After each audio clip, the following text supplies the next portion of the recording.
Hello, everybody out there. You are tuned into the Local Lens, the podcast from the Powell County Health Department and Kentucky Rio, where we go inside our community's experience with the drug epidemic. Our show is coming to you from Stanton, Kentucky, a small town nestled at the foothills of Appalachia. But today, we are moving south on Interstate 75 to Chattanooga, Tennessee, where we will be interviewing a guy who has been really all over the continent and all over the world even. No, I'm originally from Europe, and then I've lived in Oregon, New Hampshire, New York City, all over Carolina, and now live down here in Chattanooga. Yeah, okay. There's a lingering accent on some of your R's. So Absolutely. where in Europe are you from? Wales, England, and Germany. Okay, nice. And then I have my parents from East and Southern Africa. Okay. It mixes up the accent a bit more. So which of these places do you identify with the most? Because there's a list of about close to 5 for you personally, but about 10 different influences going in there that you just rambled off. So I'd say Germany, Oregon, and Southeast Tennessee are my 3 favorite. And believe it or not, we don't have him on the show just to tell us about all the places he's been to, though that would be a very fun conversation, I'm sure. No, we have him on today because he has been a trailblazer for recovery services through his career. He has almost made it a habit to look and see what is desperately needed in an area, and then be sure to go and make it happen. So in this episode, we're going to be learning a little bit about how to do that, how other places have broken the mold of providing services. This is The Local Lens. I'm your host, Nate Brooks. These are our people using our voices, telling our stories, because no one sees it like we do. Now, just a couple notes I want to make before we actually get the interview going. We had to record this over a Zoom call, so if it sounds like we're just on a telephone call, that's because we pretty much were. So we apologize for the audio quality through this episode. And the other note is a bit more legally involved. We wanted it to be clear that Robert is not representing any organization or company in this interview. This is just us talking with Robert about his own personal life experiences. All right, well, I think our bases are covered now. Let's get this thing rolling. Hi, everyone. My name is Robert Childs. I'm a technical expert lead with JBS International, and in my volunteer time, I run 2 small all-volunteer harm reduction projects, one in Southeast Tennessee and one in Northwest Georgia, that primarily serves people who use drugs and people who are recently enrolled in treatment programs that use evidence-based treatment, including methadone and buprenorphine. There you go. So you're a busy guy then. Is that right? Yeah, it's yeah. So was the doing that as volunteer work, did that just kind of happen once you got into the area and saw that it was needed, or how did that come about? Yeah, when I moved here, it was shocking. I observed it was just shockingly and alarmingly difficult to gain access to harm reduction supplies. And so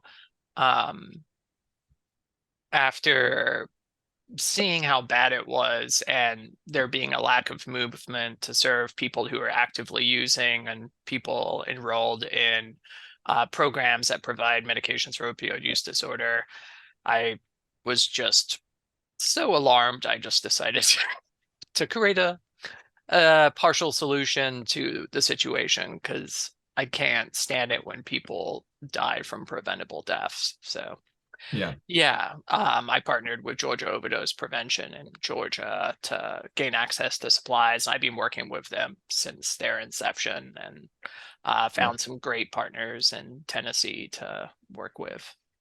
Okay, yeah, and you're like around Chattanooga?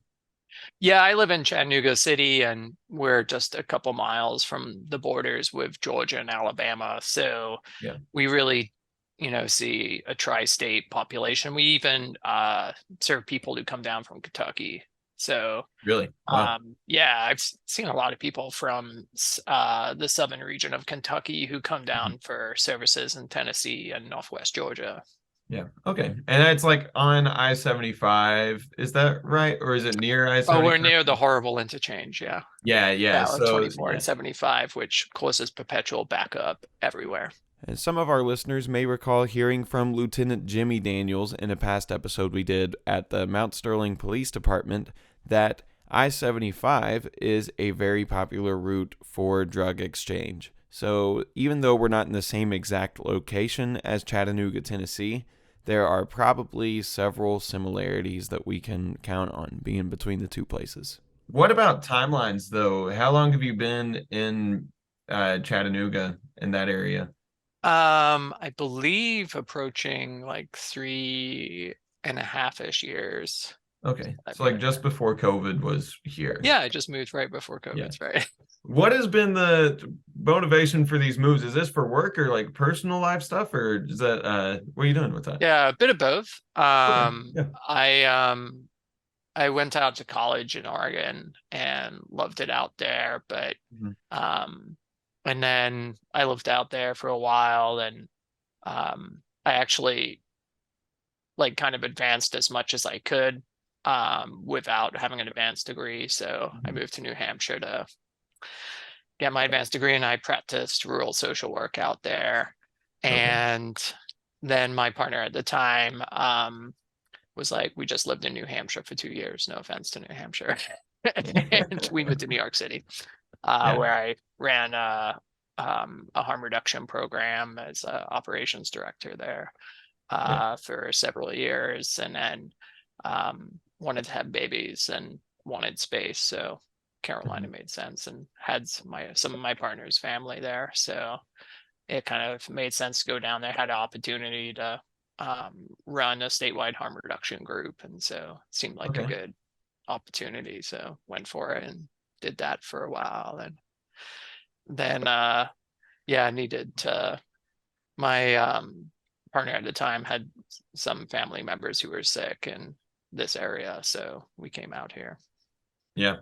Well, welcome to it. Welcome. That's a roundabout way. So Yeah. first question out of the bat, right out of the gate then on just comparing all of those places. What is the difference between these landscapes like specifically with harm reduction and drug Sure. use, but also just general culture, whatever notes you have on all of that. What are you thinking on that? Sure. So I think a lot of things are just really impacted by the law. And so in North Carolina, I was actually directly involved in creating legislation, organizing, implementing, evaluating, sustaining, and expanding harm reduction. Mhm. And so I had the opportunity, like prior to living in North Carolina, to live in New York City, live in New Hampshire, live in Oregon, and see how harm reduction was implemented in all those states, which then impacted my thoughts on what do we want to try and get here. Talk to a lot of people who actively use, talk to people with treatment, talk to people in recovery, talk to professionals, talk to law enforcement, talk to other first responders, talk to legislators, talk to a lot of faith leaders, directly impacted parents, and formulating like what would be kind of like the best thing. And also having to take into mind, like, we're doing this in Carolina. Like, we can't necessarily pass some of the things that would have gotten passed in other states that may bleed blue. And this was all work that he was doing before his current job at JBS. And at the time, too, no state which had a Republican supermajority had passed comprehensive harm reduction law, right? Okay. And so when we were looking at setting up programs and like trying to pass law, we had to think like, what can we try and get through? Are we going to have to do a piece by piece move here? Are we able to do like a full like reform and get some major legislation through? And also had to change the way we did organizing. So what I like learned in New York, like didn't necessarily work in Carolina. And also just Yeah. the style. Like in New York, I was just straight and to the point. And Mhm. then in Carolina, I remember a legislator at the time who now is a congresswoman, Alma Adams. She sat me down. It's like, what are you doing? You can't do that here. So, like I had mentioned earlier, we do have another episode with Robert Childs, and that other episode is going to focus more heavily on this idea of how do you actually change the law to be helpful. This episode, though, is going to stay more focused on what should we be doing. So, throughout this episode, we're going to be thinking about what do people need and how do you find that out. All right, so let's get back into the interview. We knew, like in North Carolina, we had a history of underground syringe service programs who are doing really cool work. And Which, we for the knew record, like underground moonshine running is what led to NASCAR. So that's right. maybe That's right. underground syringe service Yeah. program is gonna lead to, I don't know if it's gonna be NASCAR necessarily, but yeah, but yeah, I Yeah. just had to get that in there. That's Oh, my totally. favorite fact. Yeah. So, And so we knew once we legalized things, we had the people who could put stuff out. And we also didn't want to be slowed down by bureaucracy. mhm. And so we strategically, when we wrote the legislation, enabled our folks who are already doing the work to be able to do so without a long bureaucratic process. And Yeah. so, and we also didn't want people to be, we know one of the things that kills some programs is paperwork. So, Yeah. if you ever watch the British movie Hot Fuzz, it actually talks about trying to make paperwork exciting. Yeah. But like a lot of folks I work with, paperwork may not be their strongest attribute. And so, but Yeah. doing the work ain't no problem. And so we also wanted to make things simple and allow us who work in the field be able to set a lot of guidelines. And so when we initially got legislation passed for naloxone distribution through a medical standing order, which allowed us in the field to go and distribute it directly to people who use drugs and give them what they need, which is like a reoccurring motif that I keep talking about in harm reduction, is like I saw a lot of programs that like their distribution method was really like I would say inadequate, right? Mhm. So say, for example, you come across somebody who injects stimulants and they're injecting a whole bunch every day. Giving them just one syringe is not going to be helpful. Like Yeah. it is helpful, but they need more than that. Yeah. Like giving them 100 a week, absolutely. Yeah. If they say I need, 200-300, give it to them, right? Like, and so like we wanted the same with naloxone, right? Like when I do distribution of naloxone, I distribute around 10,000 naloxone kits a year. I always ask the person, how many people are you also worried about? And this is going to be embodying a style called needs-based distro or needs-based distribution. And to me, it sounds kind of like Tupperware parties, and you'll see what I mean there. We really wanted to promote needs-based distro because that's kind of the way to go. Because as good as I will ever be as an outreach worker, as good as my coworkers will ever be as an outreach worker, we're not going to be able to get into a lot of social networks in order to get everybody kits. And so the way I've always like looked at naloxone distribution is it's an engagement tool with somebody who has an extended network, and I want to like get into that extended network, and the best thing to do is empower that person that I'm seeing to do distro to their network.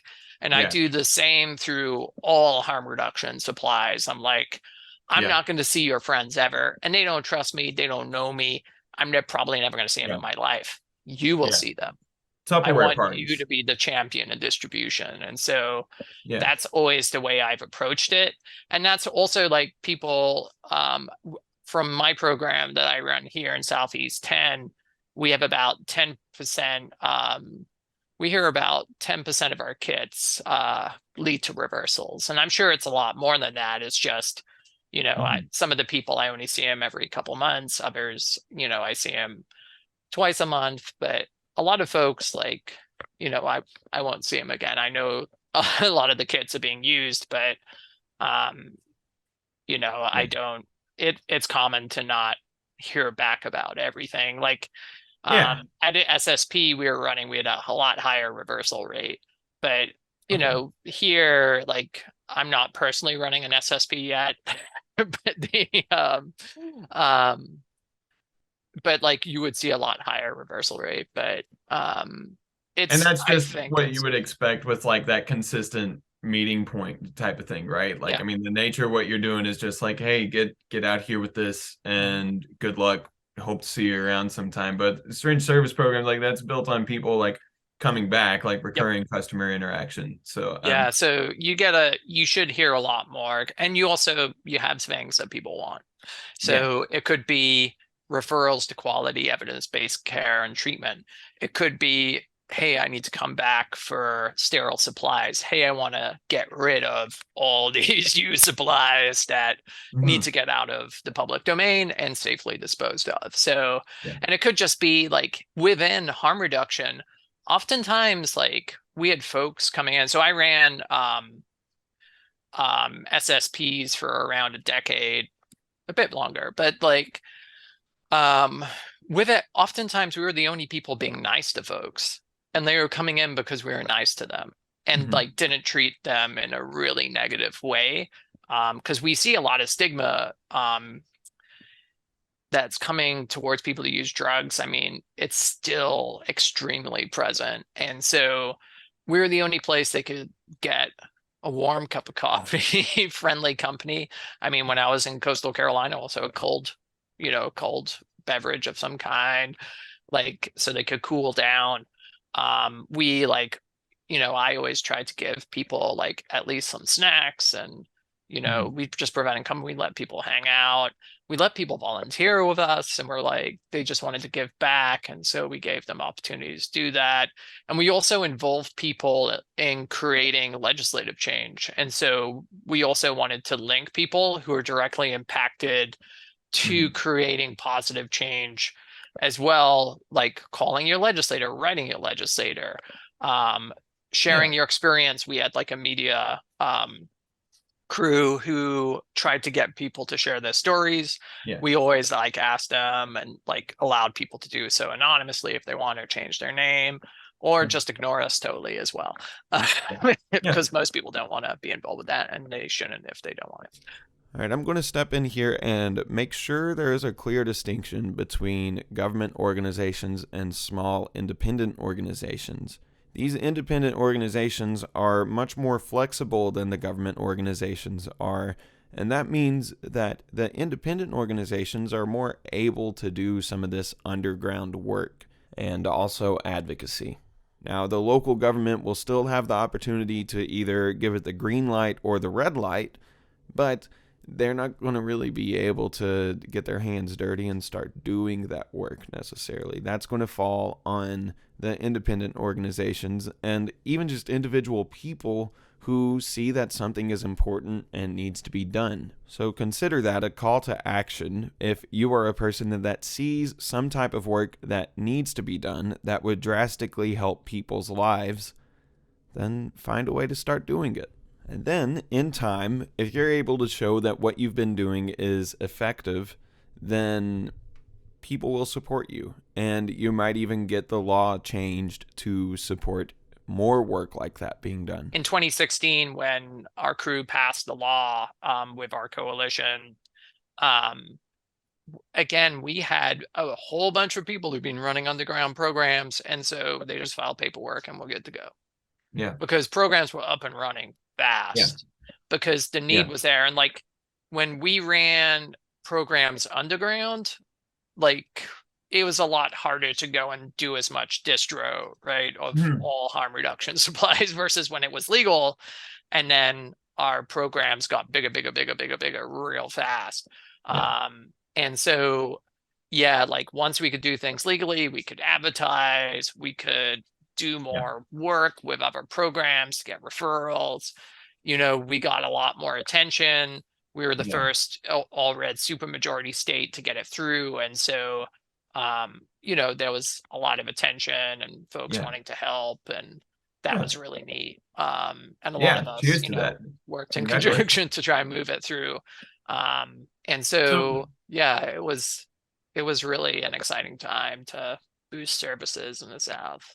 oh, I believe it. Yeah. So let me ask this too, just for clarification on this. The underground services, I'm Mhm. imagining that would pretty much just be a couple people who are very gung-ho about doing something and just going for it and like basically having an open couch for people or just using their own money, like just not putting it necessarily on the books. That's what that looks like, right?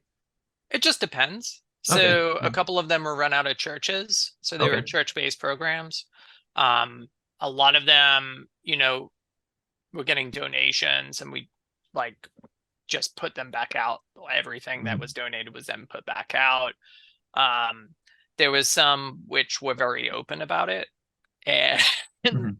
local leaders were like, "All right."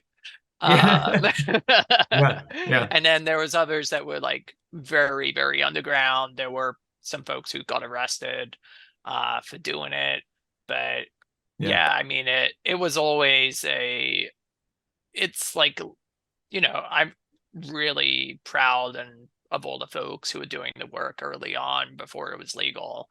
Yeah. But being able to operate legally feels a lot nicer than having to worry about being arrested for Oh, yeah. doing the work that should just naturally happen. And Yeah. human beings have a right to access to naloxone, right to sterile supplies, right to quality referrals, right to be treated with dignity. And yeah, Yeah. it's just very bizarre. Yeah, unfortunately, this issue is very politicized in this country. And it's very interesting that a lot of the underground, several of the underground were faith-based organizations that was trying Oh, to help. absolutely. Yeah. I mean, And that's the church just and like centers of faith just made sense as sanctuary, right? Mhm. So a place of peace, a place of non-judgment, a place where you can be heard and listened to, right? And Mhm. so very early on, the faith entities, I'm thinking of like two and specifically, I mean, they were gun-ho from the get-go, like it wasn't a sell. One of them actually was recently featured in Beth Macy's book, Raising Lazarus, so which is Michelle Mappus and Olive Branch and Karen. yeah. Nice. Yeah, so yeah, they talked about some of that in early days, and um, there was been several write-ups on it, but yeah, I mean, it just kind of makes sense, and you feel a little bit more safe when you're operating those programs out of a faith-based entity. Hmm. Yeah. Yeah, that makes sense because that's already got a lot of trust built into it as well. What about now? Like, what do the next 5 to 10 years of harm reduction look like to you? Yeah, so I think it depends on the region in the country. So what it's going to Yeah. look like, because what's happening in like San Francisco, New York, Seattle, Boston, like it, some of that may take a little bit longer outside of North Carolina to implement.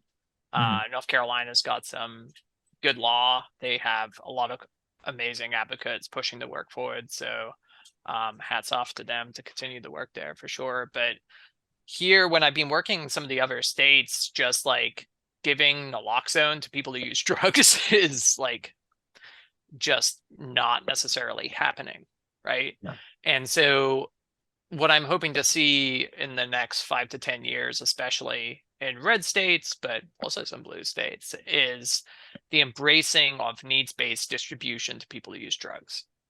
Mhm. And also making sure that we're giving people naloxone formulations that people who use drugs want. And so there's extreme stigma against intramuscular naloxone in a lot of the southern states. People think they're just going to take those syringes and do something with them, um, even Yeah. though it's like the wrong syringe to inject into a vein. And so Yeah. it's the wrong gauge. It's wrong so many things. And so um, the I think what's important is like to do anti-stigma campaigns to government officials, to health departments, to health leaders on the importance of um, intramuscular naloxone on the importance of needs-based distribution, because there's some states still, they have these education requirements of 1 hour. And 1 hour may not seem like any substantial amount of time, but when you consider all of the other responsibilities that get piled up on people, then 1 hour can be really, really hard to come by, especially if you are somebody who holds down a job while also taking care of thousands of other responsibilities. Or I have these things called kids, or and I may not be able to get to one of these trainings. I may not have broadband internet access or enough like credit on my phone to listen to one of them virtually. Or there's this thing called transportation to the venue, and I have to count on a ride. And so this creates problems in access. And so that's why we need, law that's going to support standing orders distribution, allowing community groups, impacted people who use drugs, and other like key stakeholders to do distribution through a variety of different methods to increase access to naloxone, drug checking equipment, sterile supplies, and as well as getting key information about evidence-based treatment. Because there's like a lot of misinformation about treatment. And so we want people to be able to access quality care that treats them with respect and dignity and meets them where they're at, right? And so I'm really hoping to see more embrace of that, which should just be the standard of care in my point of view. The other thing that we've also recently been seeing is like a rise in vending machines that have sterile supplies, right? Mhm. And so in some places, they're going to have syringes, they're going to have pipes, they're going to have fentanyl test strips, they'll have other test strips, they're going to have naloxone, right? And so some have that and some are just naloxone. And I think it's a great different way of engagement. So the way I'm glad to hear about this. So like when I ran an SSP, one of the things we did is we noticed that a lot of people needed services when we weren't operating. Mhm. So it could be like 2 a.m. Did I have workers who went and met people at 2 a.m.? Yes, but that was, they're just like, I have people, they need it, I'm going to help them. Yeah. But, that also led to our workforce getting exhausted very easily, because a lot of people are like, I can't handle seeing another person die, so I'm going to get them what they need. And so that's what they did. But what we were seeing is like a lot of people needing services off hours. So like in Wilmington, for example, we created a partnership with a pharmacy, which would see people on the weekends for us, and we'd leave kits for them, and they operated through our standing order. And we just said, if you need stuff on the weekend, swing by this pharmacy and just ask for one of the harm reduction kits, and they gave it to you. Huh. And so, and then they documented the kit distribution for us there, and then people could get free access to kits and basic supplies. And this is, once again, before his current JBS position. During the weekdays overnight, people needed stuff. And so we actually put a storage locker outside of our office and gave everybody the code. So kind of like a vending machine, but a storage locker. And what we found is there wasn't a day that went by where it wasn't empty by the time we got to the office. Yeah. Wow. And so there was obviously a group of people who couldn't make it in during regular office hours, and they wanted stuff, and we knew there was like a market for this. So we kept making it bigger and bigger, and then people started noticing and asked us not to do it. So then I think we hid it in a flower pot because we kept doing it, and then kept on like finding spots to like put this thing up with the supplies, because there was a market for it, and we just wanted people to have access to supplies. So I think like imagining different venues to provide services is really important, because especially in rural spaces, like kind of identifying what I said before, like I can't get out there at a like this very specific time to go get supplies from this group, which may only be operating in a lot of rural areas for a couple hours a month, right? And so if that's the circumstance, we need to figure out other ways to do it. I love vending machines. I like storage lockers. I like flower pots for distribution. But ideally, though, we shouldn't be having to hide any of this. And it should be in a place where people feel comfortable accessing it 24 hours a day. Vending machines are natural. Like, and we've seen vending machines put in hospitals. We've seen them being put in jail discharge lobbies or where families come and meet folks residing at the jail. And I like any place where it's high risk should be a place where we're doing distribution of some kind. And so we know people coming out of jails, the study showing that within the first 2 weeks they get out of jail, they're 40 to 129 times more likely to OD than the general public. And so of course it makes sense to do distro right out of the jail. And whether it's by putting like kits, which a lot of the RCORE grantees have done, in the discharge bags of their personal affects prior to discharge, through doing a machine of some kind, or having the CO upon discharge being like, hey, take as many kits as you need upon discharge, which we have one of the grantees doing in the Northwest. Like, that's all something, that we should be exploring and expanding access. And also, I mean, we've seen a rise in the embrace of drug checking. The one that's most commonly accepted right now is fentanyl test strips, but people need to know about other drugs besides fentanyl in their drugs, right? So we've seen a rise in xylazine, which is a depressant. And it can lead to folks taking longer to come out of the OD. So the naloxone will work on the opioid, doesn't do anything for xylazine. And so, it could cause respiratory depression in conjunction with an opioid a bit longer. So folks need to know if that's in their drugs. And also if you're looking for cocaine, it's great to know you're actually being sold cocaine. And so having a drug checking strip was really important. And also, some states like North Carolina, Massachusetts, Illinois, California even have drug checking machines, which will tell you everything that's in there. I mean, this is common in Europe, and as well as some of Australia, New Zealand, where you're going to see more of an embrace of overall drug checking and helping people understand what's in the supply, so then they can make educated decisions about how they're going to move forward or how it may influence them medically, right? And so being able to actually know what's in there is really helpful from a public health side, from a people who use drug side, to understand the supply. And if we understand the supply, we can make better health decisions, and we can help educate folks how to keep themselves safer better, right? And so we need to train people like, hey, look out for this. And if we know that XYZ is in the supply, you can expect potential adverse reactions in this way, so we can provide better education. I've seen some places where also the test strip's great, right? So it tells you if there's fentanyl in your drugs. We're seeing fentanyl in a lot of the drug supply. And so then we can start training people on creating overdose prevention plans, right? So don't use alone. Go slow when you're consuming the drug at hand, right? Because if you inject or smoke or snort it all at once,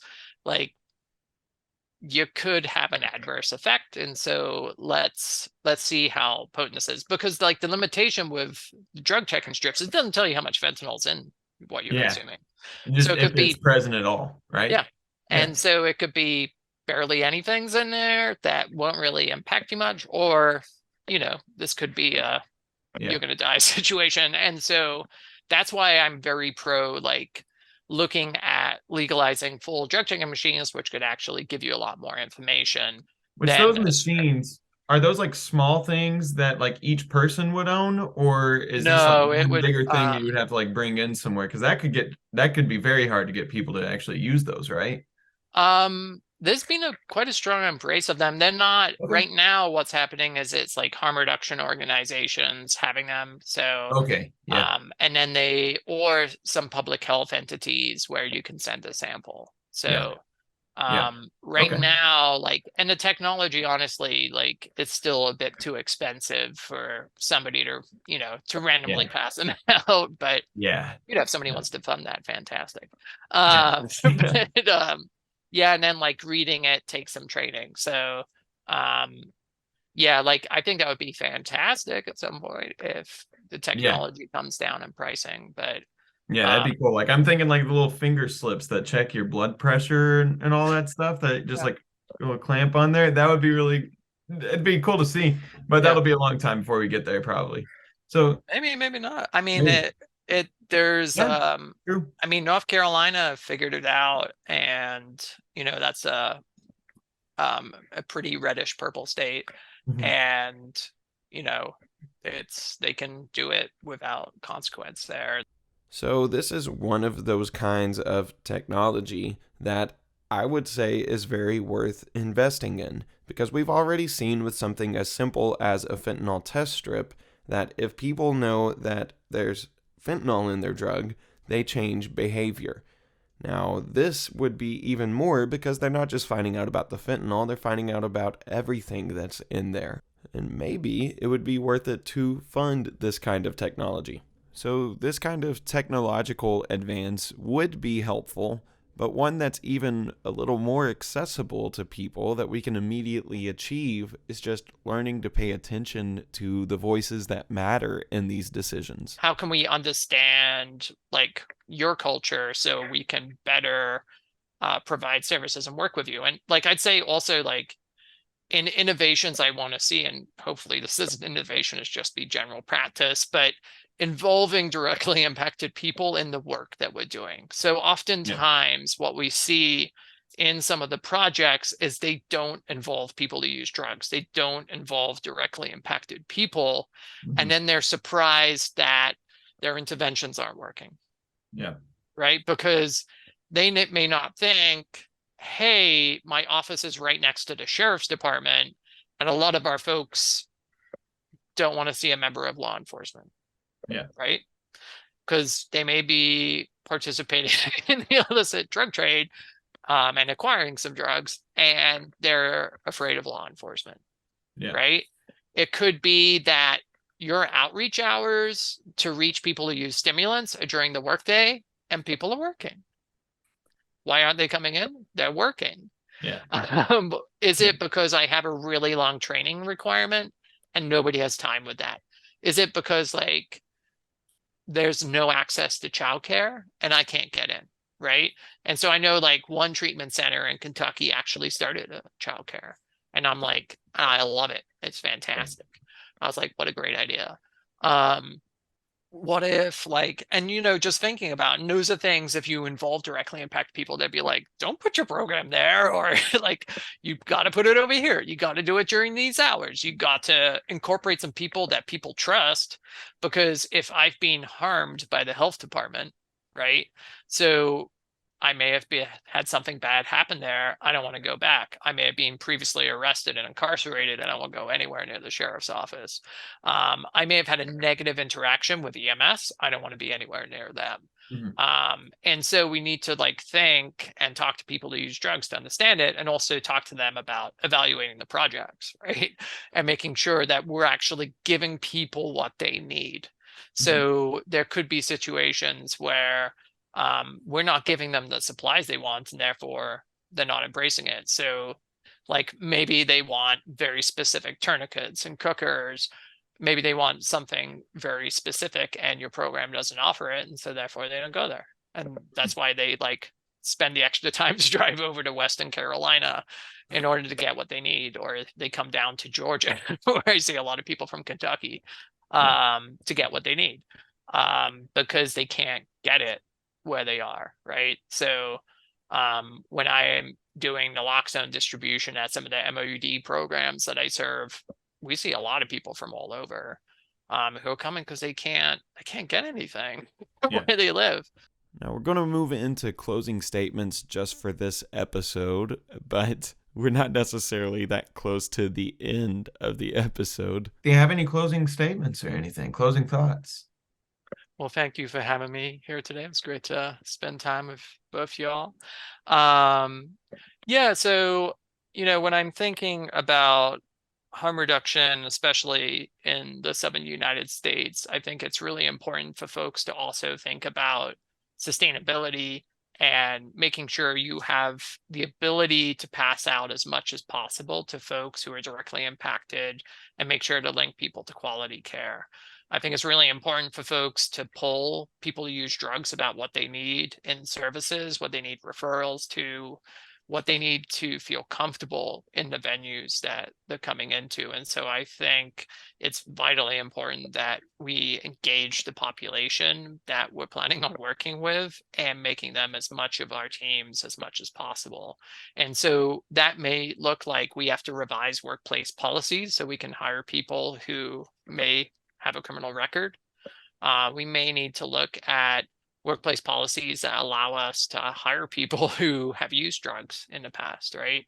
And so we need to think about ways to compensate people. We need to think about ways to engage people and gain their input and also become part of our workforce in order to meet the needs of what's going on in America. And what's going on in America is the worst situation around overdose ever. And with the rise of illicit fentanyl and its co-use with other substances, like we need to be stepping it up nationwide.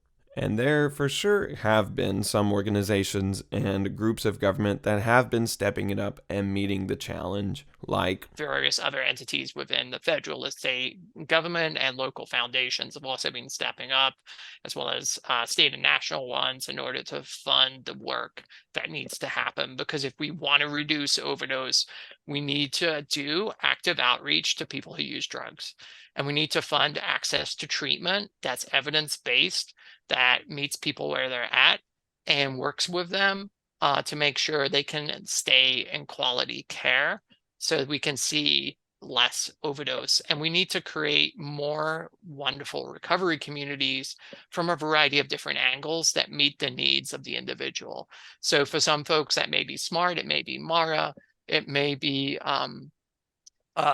White Bison, it may be a whole run of the gamut of other recovery communities that meet people where they're at and work with them in staying in their community. And I love seeing that. And for some people that may be abstinence, and some people it may not be, and that's okay. Let's meet people where they're at and make sure they have recovery and support communities. The other thing, that's really important too, and it's often separated, but a lot of people who use drugs need quality mental health care. And the whole reason why somebody may be using is because they have untreated bipolar disorder. They have untreated something else. And so we need to make sure that we work with mental health providers that will see people while they're using, see them while they're in treatment, and see them while they're in recovery, in order to address the underlying reasons of potential trauma, as well as something revolving around their mental health, to make sure folks can work on positive change. The other thing that folks need, and I'd love to see more across the country, is legal supports. So we criminalize people more than any place on earth around drug use. And so it's really important that we provide people with quality legal supports so they can have really, they can make informed decisions about their future, right? So when I was in Carolina, I used to find folks in the jail and I was like, why are you in the jail for, like they called 911, right, on a friend who overdosed. Yeah. And I'm like, what? And so we help them gain access to a lawyer and then help get them out of jail, right? Yeah. But folks need to know the laws. We need to educate people on laws. We need to help people clear up their legal situation when we have an opportunity to do so, because that may be the thing that's preventing them from getting work. That may be the thing that prevents them from getting housing. If I don't have work or housing, that's a problem, right? And so we need to support people being able to have more stability in their life, and therefore they need more legal supports as well as housing and employment supports. And the other thing that's often left out is having access to family, right? And so I may have had my family taken away. That may be the only thing that gives me meaning, right? And so we need to think about, in all of SUD treatment and mental health treatment, how to better support families. We need to think about helping people gain access to their family members again. We need to think about, hey, you may have burned bridges with your family. Let's help you find quality chosen family, right? To give you more meaning and to give you something that brings you self-worth, self-efficacy, and such. And we need to think about, how do we create spaces to create that? We need to think about, like, also supporting people who have kids, right? So I know in Kentucky, there is an MOUD provider that has a licensed childcare facility on site. But we need to also be thinking about, how do we provide safe spaces for folks with families? How do we build up supports for people with families? How do we ensure that they can get continued care through their journey in life? And oftentimes that is not part of programs' equations, and they're not thinking about it. And I think that that's problematic, because it's going to leave people out and put people in more vulnerable states. And that makes me worried, right? And so as a parent, I'm always like thinking about it. And I'm also someone, I'm like, I even worry about childcare sometimes, where I'm like, how in the world am I going to do X, Y, Z? Like, and like, a lot of folks have moved around, they don't, or they may not have extended family. Their family may be incarcerated, right? When we see multi-generational drug use. And so I think it's vitally important that we think through these things in order to provide an ecosystem that's supportive, that will embrace positive change. Yeah. Sorry, I can talk about That's that. a closing I'm trying to statement. keep it. Never apologize for being passionate about what you do. And Leandra gave just the best send-off line we could possibly imagine for this episode. So thank you all for tuning in to this episode of The Local Lens, and a huge thanks to Robert Childs for taking the time out of your very busy schedule to come and do this episode with us. Hopefully you all are listening to this and just get your head thinking and get your gears turning a little bit about how much improvement there really is to be done, and that no matter how much we feel like we are actively doing to try to help the situation around our state and in our communities, there is always going to be so much more that can be done to make life better for people and to help keep people alive. And we'll be back with our next episode being with Robert Childs. Once again, we're going to be focusing specifically on the law on that episode. So if that's anything that piques your interest, be sure to come back for that episode with Robert Childs once again. You've been listening to The Local Lens. These are our people using our voices, telling our stories, because no one sees it like we do.